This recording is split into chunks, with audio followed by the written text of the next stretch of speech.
Hello guys, કેમ છો? ઘણા ટાઈમ પછી આપણે મળ્યા. આજે આપણે કાઇનસ સ્ટોકનું માર્કિંગ જોશું.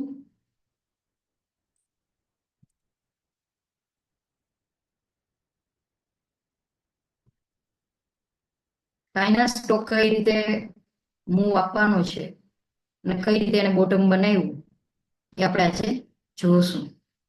સૌથી પહેલા કાઇનસ સ્ટોકમાં આપણે મંથલી ટાઈમ ફ્રેમ ચેક કરશું.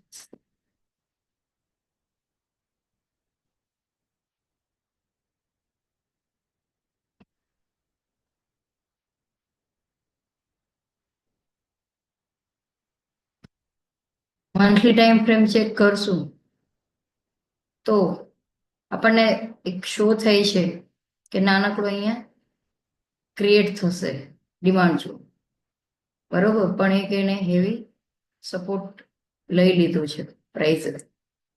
3 મહિના થયા આ લો તોડ્યો નથી. બીજું કે એનો ઓલ ટાઈમ હાઈ તો બહુ દૂર છે. અત્યારે અહીંયા લેગિન બેઝ અને અહીંયા લેગ આઉટ થવાની ક્રિએટ થશે.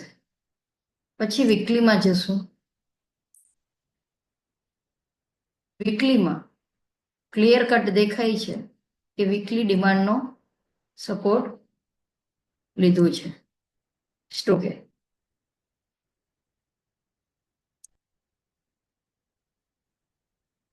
વીકલી ડિમાન્ડમાંથી પ્રાઇસ નીકળે છે. પછી સપ્લાયમાં જોશું આગળ.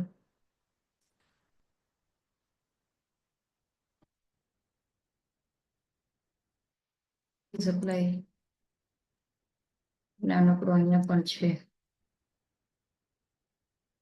સપ્લાય.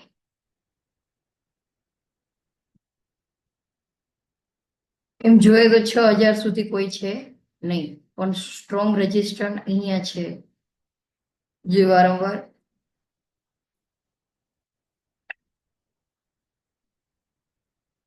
સેલરનું પ્રેશર આવે છે.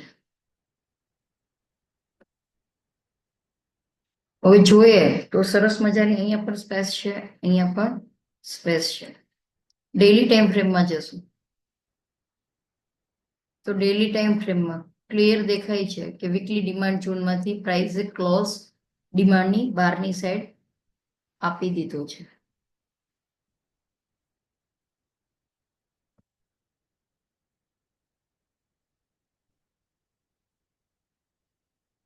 તો અત્યારે આપણને આપણી સ્પેસ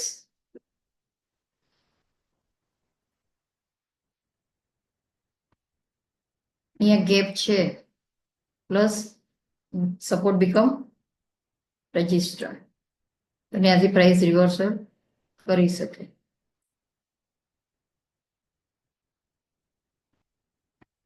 બહુ મોટી સ્પેસ છે, 3400 થી લઈને 4500 સુધીની સ્પેસ છે.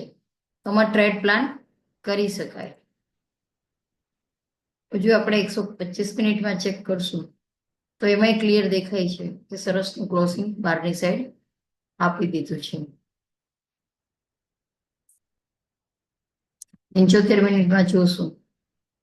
ઓકે, તો નાનકડું એક અહીંયા સેલિંગ પ્રેશર છે. જો આ બ્રેકઆઉટ થશે એટલે ફર્સ્ટ ટાર્ગેટ, સેકન્ડ ટાર્ગેટ અને થર્ડ ટાર્ગેટ એ રીતે પ્લાન કરી શકાય.